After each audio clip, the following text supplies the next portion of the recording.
실제 저희들이 이제 상하이에 가서 거기에 직접 근무하신 분들도 많이 만나 뵈니까 국민들 대다수가 소비 패턴이 확실히 다운그레이드 됐다라고 얘기를 많이 해요.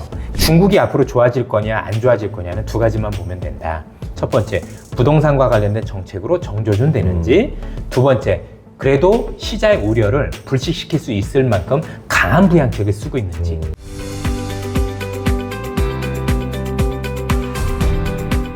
또 이제 중국도 이제 가신다고 하시니까 저희 궁금한 게, 지금 중국 경기가 작년인가 저번에 출연했을 때 안 좋다. 네. IMF 때 우리나라 그때만큼 그런 분위기다 했는데 지금은 좀 어떤가요? 확실히 반등을 하고 있는 거는 보이는데 반등이 미약한 것도 사실입니다.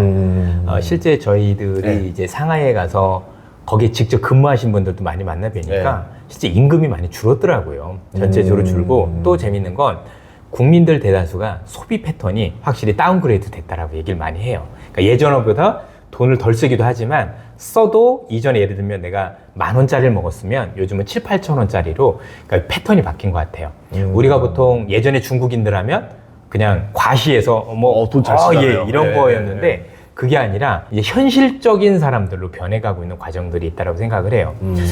이전에 제가 중국이라는 국가에 대해서 뭐 제가 알면 얼마나 알겠습니까만 한 가지 분명히 느낄 수 있었던 건 뭐냐면, 중국 경제가 저렇게 어려워진 연유는 사실 복합적인 거잖아요. 그런데 어쨌든 제일 큰 거는 부동산이었어요. 그렇죠? 뭐 미중 간의 갈등도 있을 거고 또 정치적인 체제도 있을 거고 뭐 한두 가지가 아니겠지만 누가 뭐래도 사실은 부동산이 제일 컸다라는 데에 대해서는 이견들은 없어질 거라고 생각을 합니다. 그래서 그 부동산 때문에 지방정부도 위험한 것도 맞고, 당연히 부동산과 관련해서 주가도 어려운 게 맞고, 그리고 부동산과 주가가 어려우면 웰스 이펙트, 보혜 효과가 많이 줄어드니까 소비도 조금 힘들어지는 것도 있는 거고, 여러 가지 문제였는데, 지난해 연말까지 또는 올 초까지 힘들었던 이유 중에 하나는 뭐냐면, 부동산이 위험하면 어쨌든 경기를 살리려면 부동산부터 살려야 되는 게 정상입니다.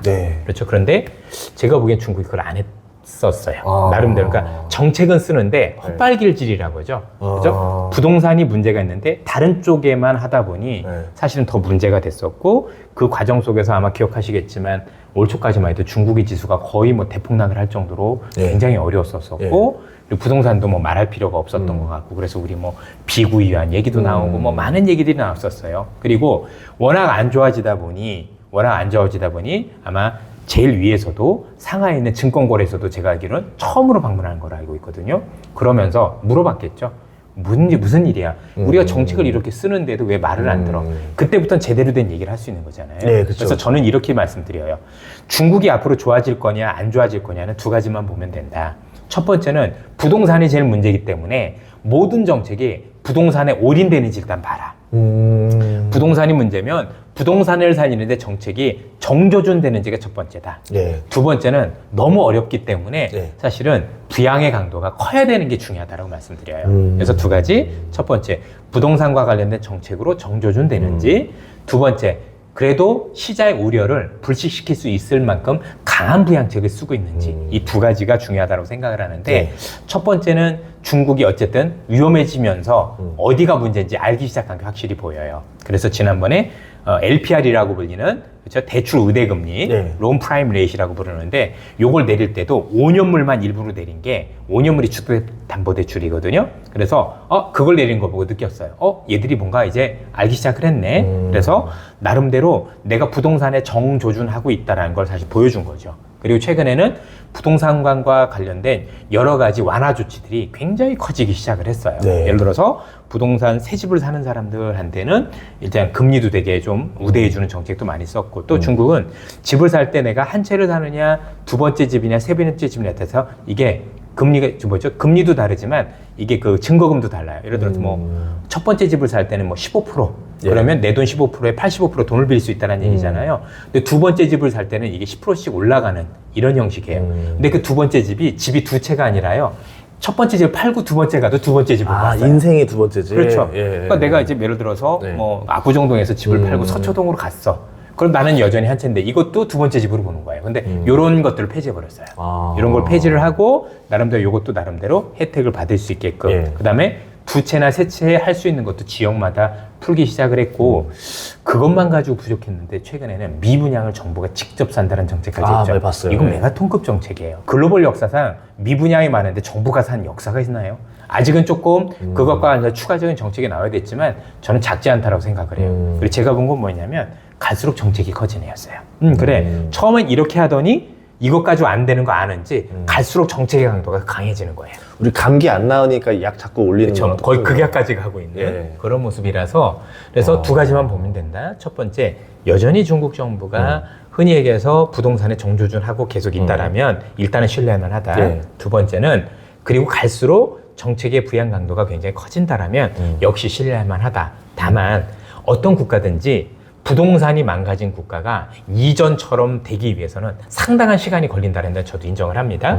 미국이란 나라도 2008년 금융위기가 사실 부동산 때문에 왔는데 네. 그거 회복되는 꽤 오랜 시간이 걸렸죠. 그러니까 주가는 오른 것처럼 보였지만 얼마나 안 좋았으면 돈을 3번이나 찍었겠어요. 그렇죠? 일본이란 나라도 1990년대 초에 잃어버린 10년 시작됐을 때 이걸 하는데 지금 40년이 걸린 거잖아요. 네. 이런 것처럼 부동산이 망가진 국가는 이전에 뭔가 영화로 회복하는 데는 참 많은 시간이 걸릴 거다. 이거는 중국도 피해갈 수 없다라고 생각을 합니다. 그래서 생각보다 오래 걸릴 것 같고 그리고 회복의 강도도 참 더딜 거라는 걸 인정을 하는데 현재 나오고 있는 정책의 강도 또는 정조준된 거 생각을 하면 그래도 바닥은 찍었을 가능성이 있지 않겠느냐라고 생각을 하고 있고 향후에 좀 더 좋아질 가능성이 있겠죠. 그리고 옛날에 미국과 일본이 겪었던 부동산과 다른 게 하나 있어요.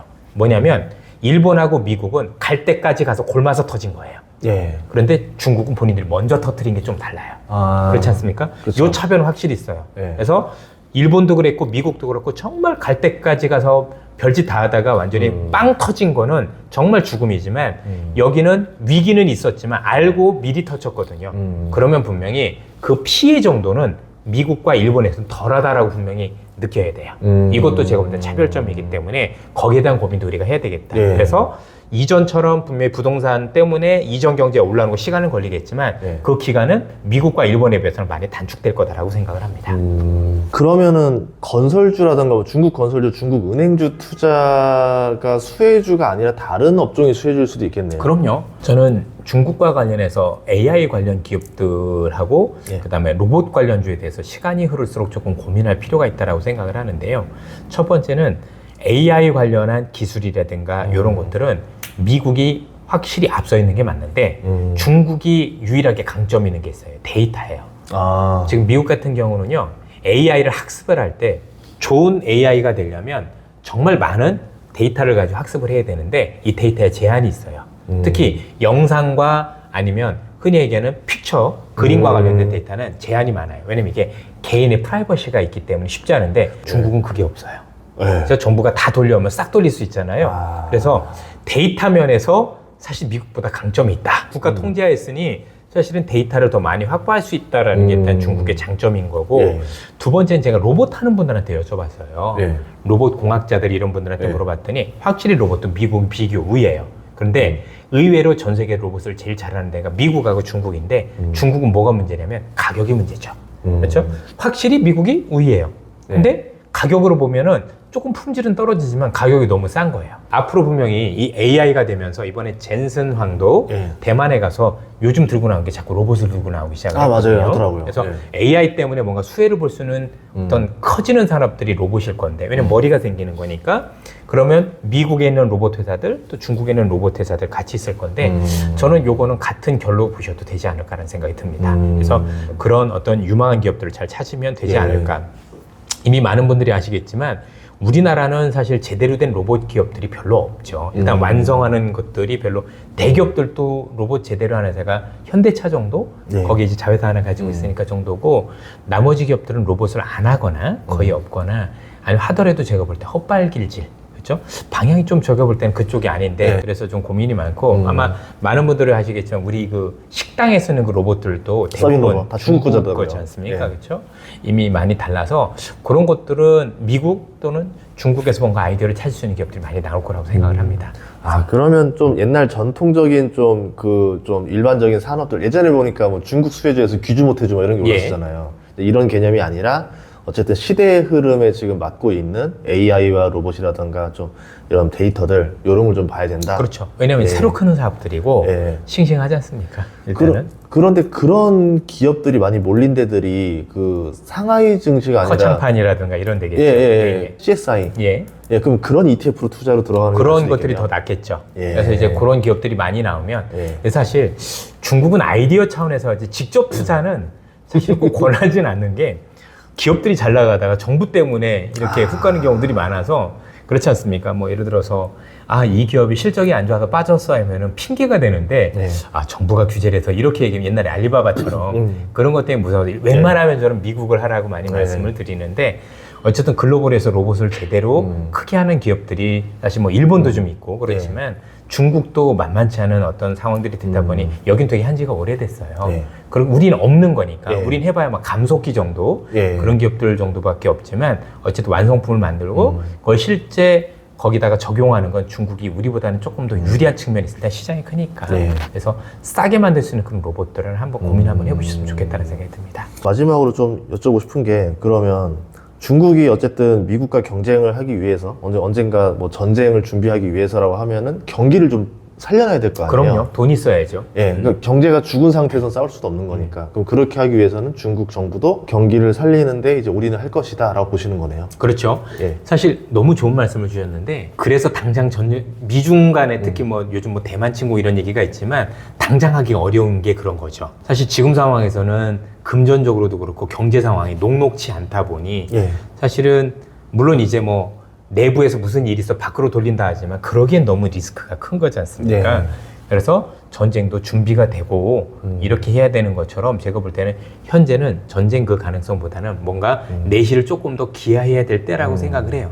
그래서 우리가 그 어떤 식으로 어떤 방식으로 내실이 기해지는지 그걸 찾아보고 그게 중국의 투자 아이디어가 될 수도 있고 또 이렇게 쿠션을 쳐서 우리한테 투자 아이디어가 될 수도 있는 부분들이 있겠죠. 예. 그래서 그런 것들을 감안해서 투자해 보시면 좋을 것 같습니다.